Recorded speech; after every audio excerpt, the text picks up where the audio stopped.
정치력 신장운동 사실 보면 지루한 거죠. 여러분들. 유권 등록 많이 합시다. 투표 많이 합시다. 정치력 신장돼야만 힘이 있습니다. 이게 지루하거든요. 뭐 돌아오는 게 있어야지만 참여의 폭이 넓어지는데, 그리고서 아직까지는 수가 적기 때문에 한인 정치인을 탁 내놓는 것도 쉽지가 않고, 그래서 이 운동에 탄력을 주기 위해서 성과를 내자라고 국리를 할 때에 우리 그 직원들하고 의논해서 결론진 게, 어떻게 해서든지 한국 정부의 과제가 미국에 있는 동포들의 친지나 부모들이 미국에 방문을 하러 올 때에 미국 동포들이 쉽게 만들어보자 라는 게 이제 비자 면제 프로그램을 우리가 들고 나온 겁니다. 그게 미국의 국내 문제였습니다. 미국의 의회가 한국에 대해서는 비자 없이 올 수 있는 대상국으로 만든다라는 법안을 따로 만들어내는 거였습니다.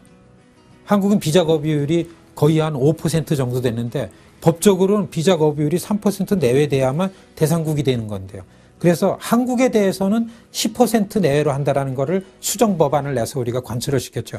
전국에 있는 한인 동포들의 서명을 받았습니다. 그리고 여기에 관계되는 의원들을 집중 공략을 했죠. 그런데 우리가 이거를 추진하다 보니까 한 10여 년 동안 미국 의회 안에 우리 한국 그 여자들이 제일 많은 피해를 받았지만은 2차 대전 때 일본 군인들한테 막 납치당해가지고서 그 군인들 성노리개로 피해를 당한, 성유린당한 위안부 문제가 계속 미국 정치권의 결의안으로 10년 동안 있었는데 계류 중에 있는 걸 알고, 우리가 풀뿌리 운동을 한번 경험하면서 한번 해볼만 하겠다 해가지고 건들기 시작했습니다.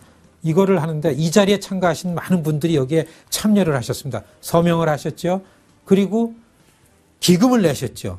그리고 정말로 직접 워싱턴을 오가면서 로비를 하는데 참가를 하셨죠. 60년대에 없었던 미국의 풀뿌리 운동, 흑인들의 민권법, 참정권을 획득한 방식의 풀뿌리 운동으로 이걸 해결했습니다. 이거가 통과된 다음에 일본 로비가 무서워서, 정말 두려워서 일본의 로비에 의해서 숨죽이고 있던, 그렇지만 여성 이슈죠. 인권 이슈죠. 평화의 이슈입니다. 글로벌 이슈입니다. 이거를 한인 커뮤니티가 들고 나와서 성사를 시킨 거에 대해서 너무 감동을 받고 너무 기뻐서 거의 울먹이면서, 여러분 누굽니까? 낸시 펠로시 하원 의장님께서 KABC가 뭐냐, 한인 유권자 센터가 뭐냐, 관계자들을 자기 사무실로 초청을 했습니다. 그래서 다 안아주고, 직접 만나셨던 분 이 자리에 계신데요. 다 이렇게 서로 악수해주면서 거의 울먹이면서 위안부 피해자 할머니를 안으시면서, 여러분들 너무 큰일을 했습니다. 코리안 아메리칸들이 모범 시민입니다. 어떻게 인권 이슈를 가지고 이렇게 어려운 일을 해냈습니까? 정말로 여기에 직접 참가하셨던 분들은 지금 다 말씀하시면 큰 보람이었다고 얘기하실 거예요. 우리가 이거를 해냈습니다. 그 다음에 뭡니까? 갑자기 2008년도에 독도 얼마나 중요한 겁니까? 우리 민족에게. 일본에 대해서 독도가 한국 땅이랑 광고가 막 유력 일간지에 광고가 나니까 의회 도서관 직원이 이게 왜 자꾸 독도로 돼 있는 게 독도라는 주장이 나오냐 보니까 일본과 한국의 분쟁 지역인 거 알고 중간 이름자로 바꾸려고 그랬던 겁니다. 이거를 한국과 일본의 분쟁의 문제가 해소될 때까지 독도로 이름을 한다. 미국 뉴욕의 한인 동포들 자녀들이 커다란 대형 버스 2대 타고서 워싱턴으로 올라갔습니다. 자기 지역 의원들 찾아가서 설득을 했죠. 이것 때문에 우리 부모들이 잠을 못 자고 패닉이다 말이죠. 그리고 지금 이게 분쟁이 격화되면은 일본과 한국과 미국 국입에 도움이 안 된다. 이게 고정시켰죠.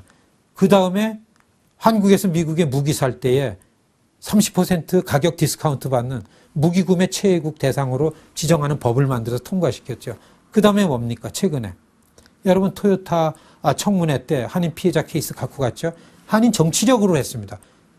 뉴욕 일원에 있는 한인 동포들의 정치 참여라는 것 때문에 그 힘 갖고 했습니다.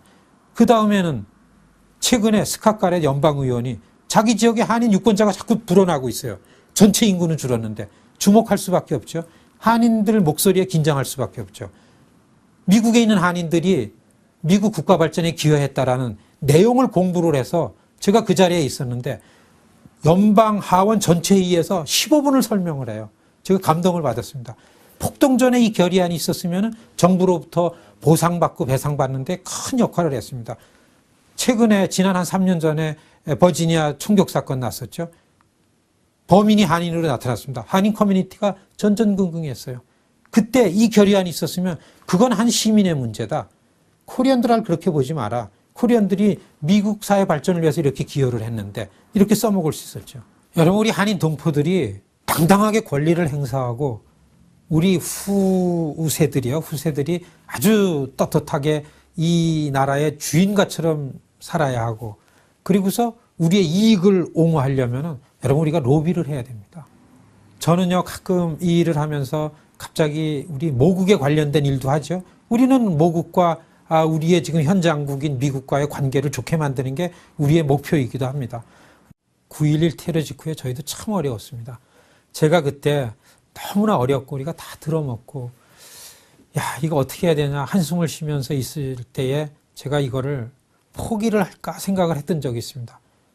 오늘 제 후임이 되는 이 김동찬 씨가 언젠가는 누군가는 이 땅에 한인이 살기 위해서는 해야 되는 일 아닙니까? 그 결론 때문에 시작했으니까 우리 한번 어떻게 되든지 끝까지 한번 가보자. 오히려 제 후임이 그랬던 적이 있습니다. 이럴 때 한인 커뮤니티 어느 한 기업에서 참 요행이도 기업에서 저희를 찾아줘가지고 당신네들 일 중요하니까 뭘 도와줄까 요청했습니다. 우리가 너무 고맙습니다.